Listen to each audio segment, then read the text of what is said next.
The Los Angeles Dodgers are one win away from winning the World Series.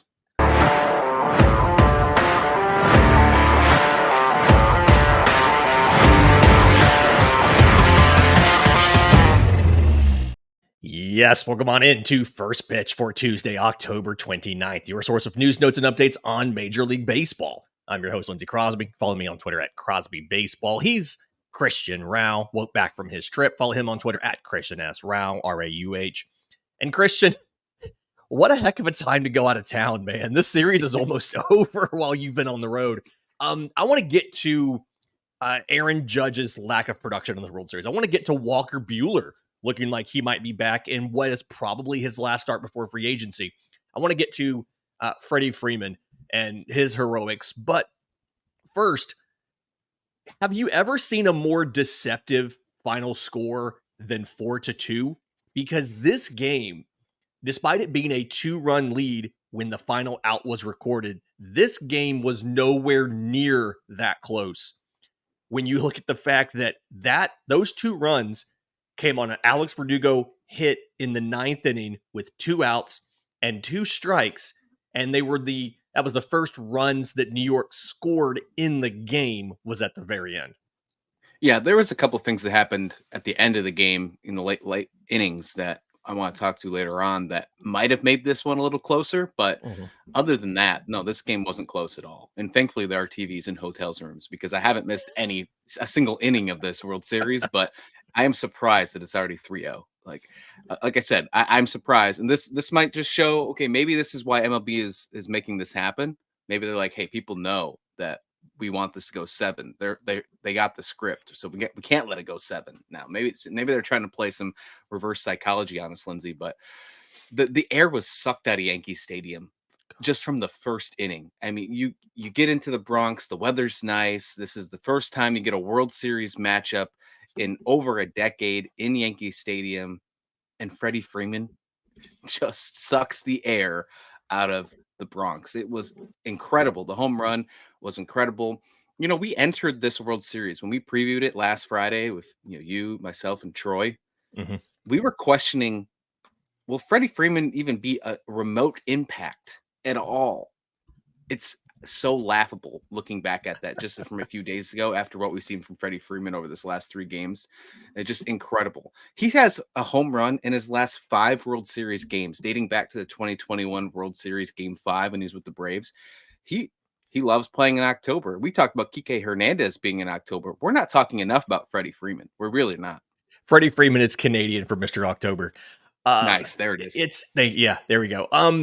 So he tied George Springer with that record, homered in 5 straight World Series games. Obviously, Springer did it all for the Astros. No players ever homered in every game of a World Series. Only Springer's done it in 4 straight in the same World Series. But Freeman, like we said, has homered in all 3 games here. He is the 3rd player in MLB history to do that. Hank Bauer in 1958 for the Yankees, Barry Bonds for the Giants in 2002. Freddie Freeman is now in that list as well. And it started off, Shohei Ohtani walks to open the game. We had questions about how effective he would be with the shoulder injury. He walked. You could see him protecting himself. He was kind of holding He was holding his left hand up by his neck to just safeguard his shoulder. But Mookie Betts flies out, and then Freddie homers. And from that point on, LA was never in danger. They added a 3rd run in the 3rd inning. That was something where Mookie scored Tommy Edman, who had walked to get on, was singled over, was advanced a second on a ground out by Shohei, and then comes in.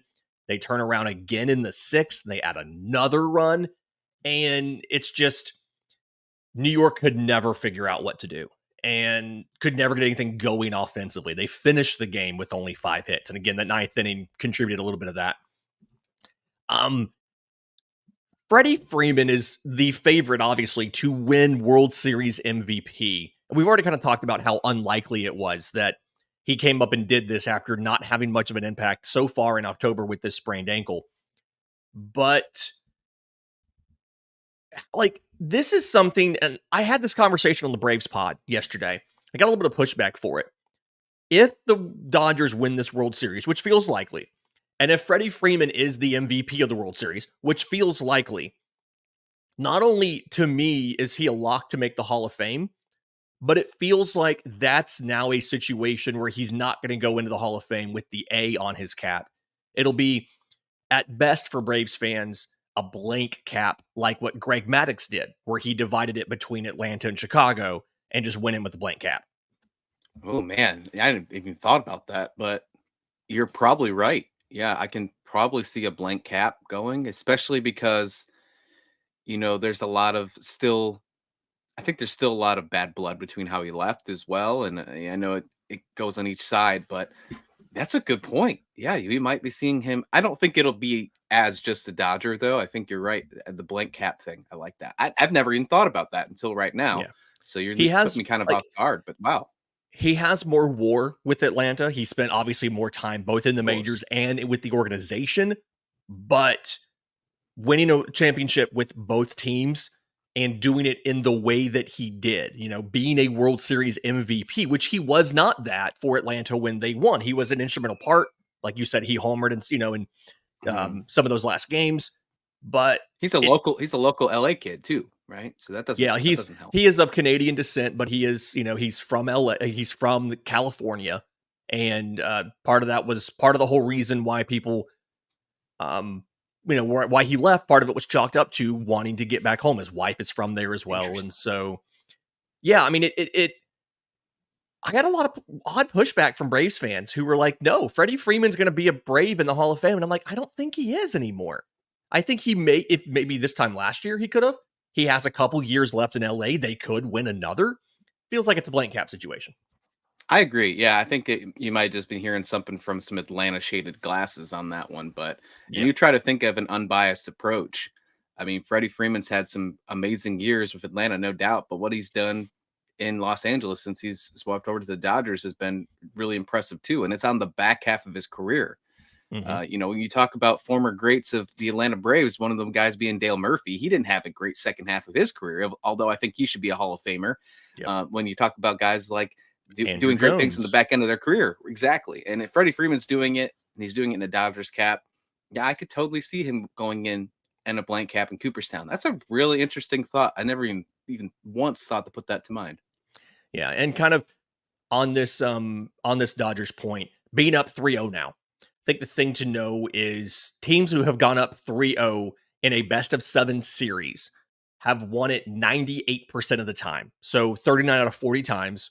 31 of those were sweeps, and only twice has a team in a best of 7 postseason series even forced a game 7 when they were down 3-0. The 2020 Astros did it but lost to the Rays. The '04 Red Sox did it, but and won against the Yankees. Both of those were in the ALCS. It's never happened in the World Series. And if the Dodgers also win this, I think a lot of credit is going to end up going to this starting rotation. We had so many questions about Jack Flaherty, about Yoshinobu Yamamoto, and about Walker Buehler. And he 5 scoreless innings last night. He was fantastic and really was the kind of pitcher that we have not seen Walker Buehler be since he came back. 2 hits, no runs, 2 walks, 5 strikeouts. For the first time, really, since he came back from Tommy John the second time, the fastball was a weapon for him. The slider was great, the curveball, the cutter. But this is just, he's allowed 1 earned run in 18 career World Series innings across 3 starts. It's a .50 ERA. And those are his first 3 World Series starts in his career. It's legitimately one of the best cumulative World Series performances that we've ever seen. How much money do you think he just made himself going into free agency? Because unless it goes 7 games, that was his last start of the World Series. Yeah, and it might be his last start as a Dodger. You're right. I think the funniest thing I saw on social media after the game was former Locked On Marlins host Pete Pratt said Walker Buehler just worked himself out of playing for the Miami Marlins next Just year. priced Good himself on a job. plane for Miami. Just Yeah. priced himself out. Yeah, I thought that was hilarious. And I think that's true. I think he's going to get a good contract, but it might not be as prove it deal as you think, because what he's proven to do in the postseason. He had a dreadful start to this postseason against the Padres, allowed 6 runs in 5 innings in that 5 innings that he went for the NLDS. But afterwards, in NLCS against the Mets was fantastic. And then obviously what he did last night was just incredible. And over the last 9 innings of postseason ball, he has 9 shutout innings, Lindsay. And you've talked about what he's done in the World Series, but what he's done in this postseason, after what he did all regular season, ups and downs, he's really stepped forward. This is something where he might not leave now. There might be a whole different kind of conversation on if he remains a Dodger this offseason because of what we've seen from this performance from Walker Buehler. I'm actually really interested. He's going to be one of the most polarizing figures, I think, with the exception of guys like obviously Juan Soto and things. But when you look at the pitching market, a guy like Walker Buehler, I think, could really change the dynamic of the entire free agent market.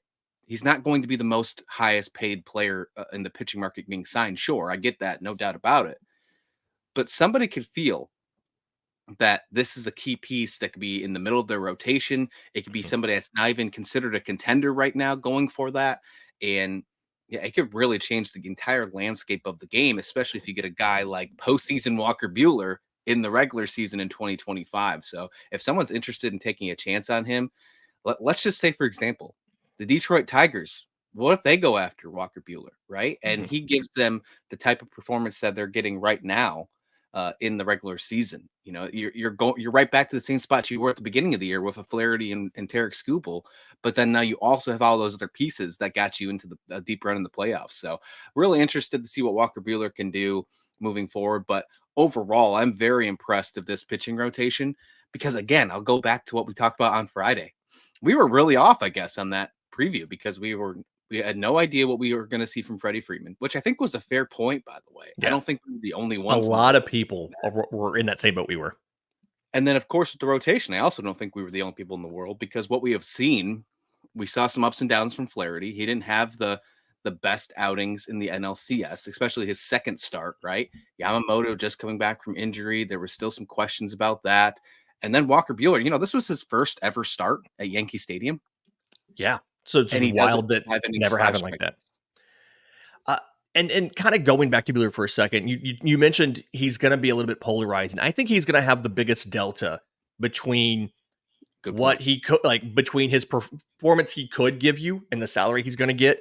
And there's going to be some organizations that just don't really want to either commit to him long term or give him a meaningful deal.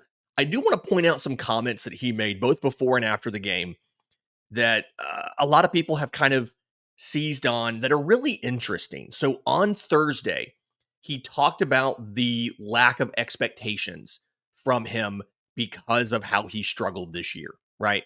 Because he put up a 5.84 ERA in his first 8 starts back.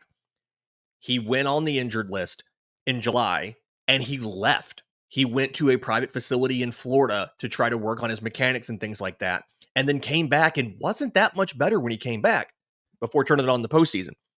And so going into the World Series, he said, quote, that freedom of not having to be the guy all the time, I think it's been a big thing for me. Sometimes I wish I had that weight back, but right now I feel pretty good not having it. So not having the expectations, I mean, in essence, he's admitting that it did weigh on him a little bit. And then Monday night, after this outing, he says, quote, I think as kind of brutal as it is to say, it takes that adrenaline and stuff to kind of really get me going mentally. I wish I would have felt that all year. Wish I could tell you I'm excited to pitch every single game I've ever gone out there, but there's something different in the playoffs. It's really encouraging for me personally because I know it's in there and I just got to unlock it a little bit. But the feeling of there's an organization relying on me today to win a playoff game, I think it's kind of the weight that I like feeling and kind of gets me in a certain place mentally that is hard to replicate. And so there's some people who are seizing on these quotes as saying that he doesn't want the pressure going from Thursday. And then on Monday night saying that he can't really get amped up unless there is that pressure and unless it is postseason and all of those stakes. Do you think those quotes are going to turn teams off on signing Walker Buehler? Or is this just what he did on the field is what is the only thing that really matters at this point? Yeah, I think overall performance is obviously going to be the key factor on where he gets signed, but I'm not too worried about those kind of comments Mm-hmm. personally because I think some of it was him trying to just like weed through the media, if you will. Right. He probably didn't want to keep answering the same questions over and over again. I'm pretty sure that he knows that he didn't have the best regular season, and he probably wanted to get by that and move on. So I feel like that was might be a nice way to just kind of answer that question and move on from that portion. But it's he's proven that when it's a tough scenario in the postseason, with the exception of that NLDS, but that was just a wild game anyways. If you go back and remember that game, um, with the exception of that game, he has proven that he's great in the postseason, and I think that's enough. I think when you go back and you look at the career right now of the resume of Walker Buehler, if you're trying to sign him, if you are a contender in the postseason, if you think you can figure out and fix his little woes or things that you can get him in the regular season to get you to the postseason, he doesn't have to be your staff ace. If you can get him to be your 2 or 3 in a rotation and get him into the postseason and be your game 2, your game 3 starter, like he Mm-hmm. is in LA right now, you're in great shape. So no, I think he's going to be a really fun, and I like how you said Delta because I do think he's going to be, he could be a big change on a franchise moving forward this winter. I'm really excited for free agency this winter. I think it's going to be one of the most exciting free agencies that we had in a very long time. Last year we had the Otani Yamamoto thing, but that happened so quick, and those were just like the 2 biggest names. I think we have a lot of names that could really change the landscape of baseball this year. They're not like the biggest names in the world. Of course, we do have some, but I think Yeah. there are some other really interesting pieces that are going to change the entire landscape of baseball moving forward. I'm very excited for free agency. Yeah. And I do think that some of these names are so big that it easily just kind of rules out certain teams. Like we know the market for Juan Soto. We know that there's probably 15 to 20 teams that just aren't even involved in that at all. I don't think it's quite the same as Otani, where just about every team wanted a shot because he was both a pitcher and a position player, and we didn't realize it'd get to $700 million. I think for Juan Soto, everybody knows that, like the Guardians, like even world like postseason games, the Guardians aren't going to sign him. The Royals aren't going to sign him, right? Teams like Milwaukee aren't going to sign him. Arizona's not going to sign him. Like we just know that, and I think that helps a little bit. But kind of moving over to the Yankees real quick. Aaron Judge has not only been not good this postseason, he's been bad. He has legitimately just not performed. He was 0 for 3 last night.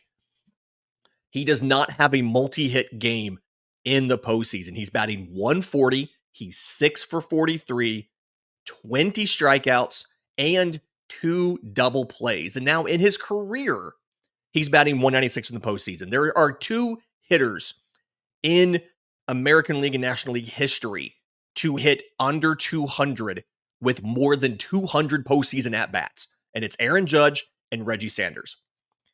And I don't really know. Like, it feels like the first plate appearance, I think, is the perfect microcosm of what's going on with Aaron Judge, because he swung at the 3 fastballs.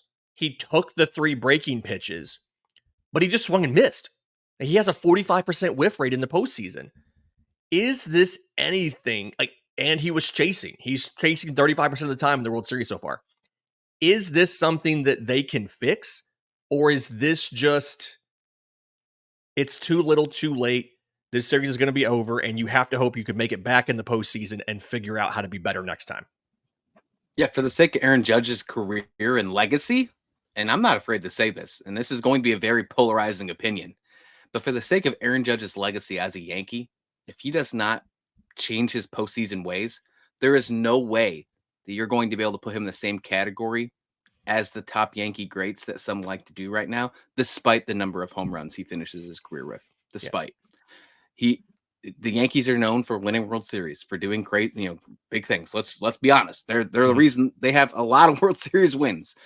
But if Aaron Judge cannot get them past the finish line as the captain that he has been, banked as when he came back, to the Yankees in free agency, he was given the captain patch. And if he cannot do that, if he cannot show that he can make that step in the postseason and get them, especially enough, they don't even get a win. Like I think this game 4 is more important to Aaron Judge's legacy than any other player on the field in tonight's game. Because if they get swept, all we're going to talk about all offseason is Aaron Boone still on the hot seat, regardless of being in the World Series, because you're going to hear that all offseason from Yankees fans that he didn't do enough, which is bizarre to me. But because I thought he, for the most part, did a pretty good job managing this playoffs. And then you're going to talk about the legacy of Aaron Judge. I think that's going to come up multiple times if they don't even get at least one win. So I think he needs to figure a way out to get this Yankees team at least one in the Bronx. And that starts tonight, obviously. But if not, Lindsay, we're talking about a whole different way to view Aaron Judge as a Yankee great. If this is the only World Series that he gets to, can you imagine? Yeah, I mean, here's the thing about this Yankee squad. Juan Soto and Giancarlo Stanton are 7 for 23 with 2 homers. They've driven in 4 of the 7 New York runs in the series. Everybody else combined is batting 152.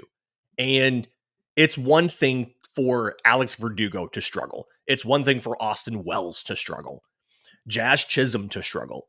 It's another thing for the captain, for Aaron Judge, who hit 58 home runs and batted, I believe he batted over 300 in the regular season. For him to struggle this badly in the postseason and in the World Series is tough. And I feel like Aaron Judge is always going to be beloved in New York, but I think you're right. He's going to be in a different tier from a lot of the other Yankees greats and captains and things like that, because the team hasn't won a World Series with him and he hasn't been able to perform in the postseason. So it does start tonight. This is a bullpen game.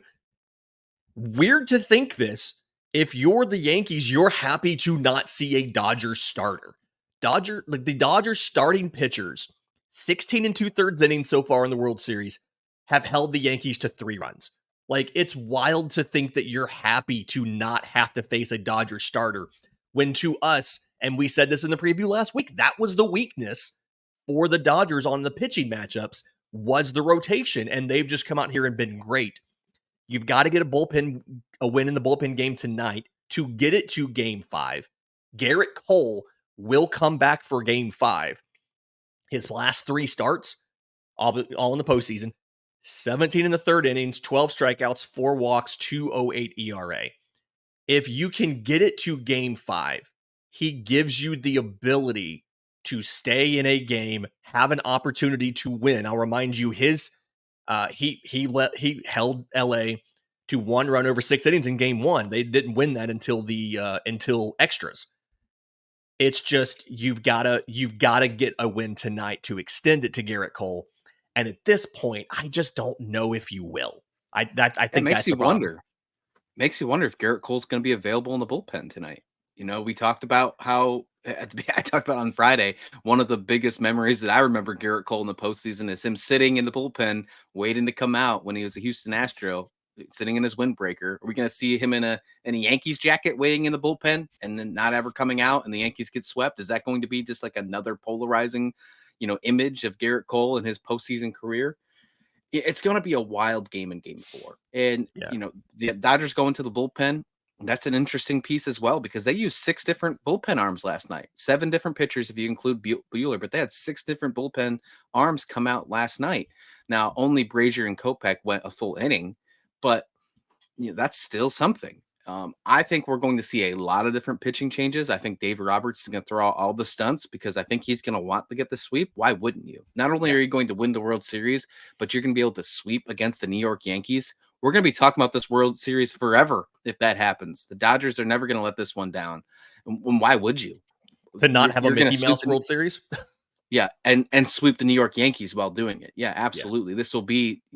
this has got to be seen as one of the best World Series in their history if that happens, because the Yankees are no joke. This is still a really good roster. They're just not batting well, and even though Schmidt didn't have a best game, and their bullpen still did pretty good.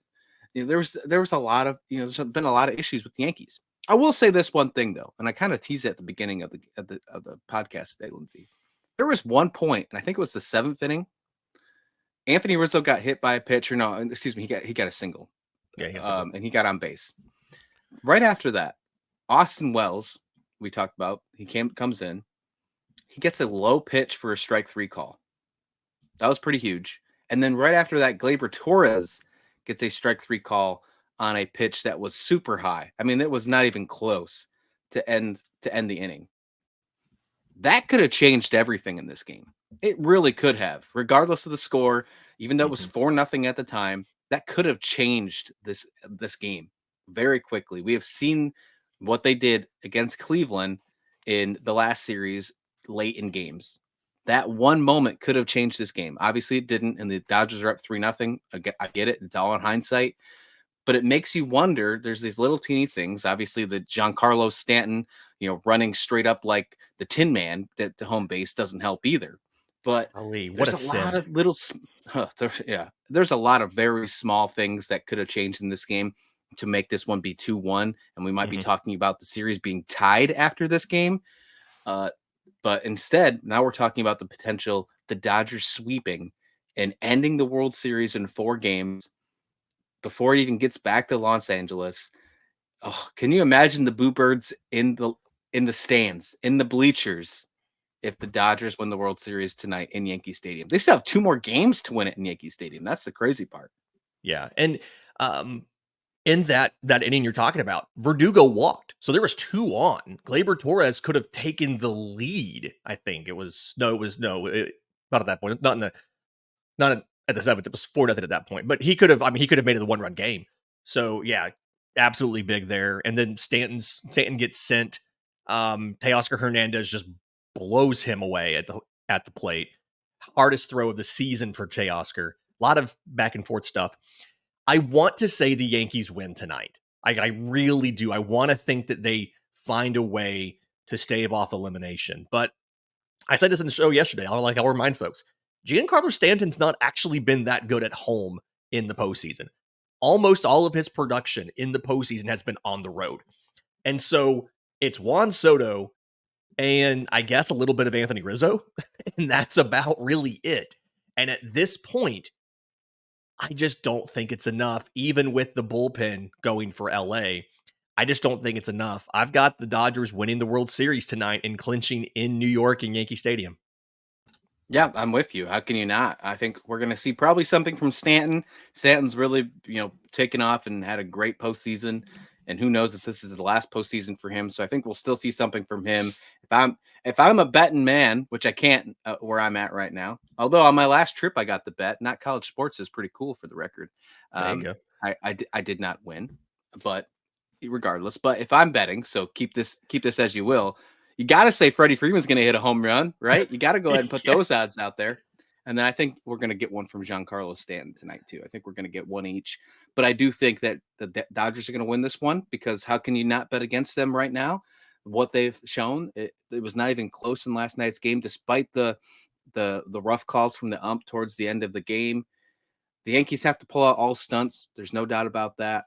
I think that you have to have a guy like Garrett Cole ready out of the bullpen if Gil struggles or if there's a moment. I think you have to because your season's on the line. There's no reason to save Garrett Cole for Game 5 if there is no Game 5. Right. So I think it's going to be an interesting game tonight. We'll see what happens, but I think the Dodgers finish this one off. Yeah, I do too. This has been First Pitch for Tuesday, October 29th. We'll come back with you tomorrow. Either way, either talking about a World Series championship for the Dodgers or talking about how the Yankees fought to stay alive for one more game. Until next time, this has been First Pitch.